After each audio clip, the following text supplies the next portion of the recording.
আপনাকেই বলছি, আপনি কি খেয়াল করেছেন আমাদের এই সমাজ ব্যবস্থায় কিংবা পৃথিবী ব্যবস্থায় যত লোকে বলে, মানে বক্তা হিসেবে যত লোক, শ্রোতা হিসেবে তার থেকে কয়েক গুণ বেশি। আবার যারা বলে তারা সিংহভাগ ক্ষেত্রেই দেখবেন তাদের পড়াশোনা সীমিত, এতটাই সীমিত যে তারা নির্দিষ্ট ব্যক্তি, গোষ্ঠী, মত, বর্ণ, পরিবার, জাতিসত্তা, সংস্কৃতি এসবের মধ্যেই কথা বলে। আসলে সমস্যাটা তাদের মধ্যে এতটুকুই, তারা পড়ে কম, বলে বেশি। আবার যারা পড়ে তারা সম্ভবত মুখস্থ করে বেশি। মানে পড়ার পরে সেটা উপলব্ধি করা, বিশ্লেষণ করা, প্রয়োজনে কাটছাঁট করা, প্রয়োজনে সংশোধন করা, বাতিল করা, এসব আসলে তাদের মধ্যে সম্ভবত ততটা নাই।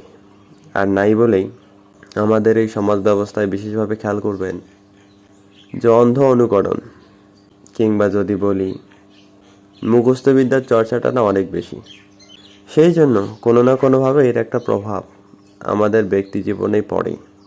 আসলে আমাদের জীবন যে এত অনুন্নত, সেটা হোক পারিবারিকভাবে, হোক সামাজিকভাবে, হোক অর্থনৈতিক দিক দিয়ে, হোক স্বাস্থ্যগত দিক দিয়ে, এর কোনো না কোনো কারণ আসলে আমরা নিজেরাই।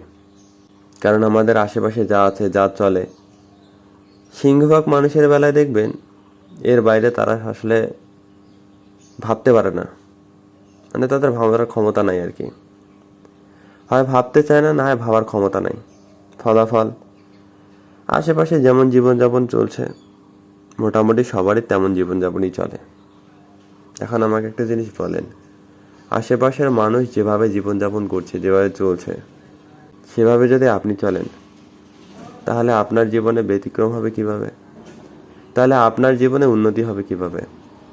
আপনার পাশের মানুষটাই যদি উন্নত না হয়, এখন উন্নত না হওয়ার কারণে কিংবা যে কোনো কারণে আপনি তাকেই যদি অনুকরণ করেন, তবে কোনো না কোনোভাবে আপনার জীবন তো তার মতোই হবে, তাই না?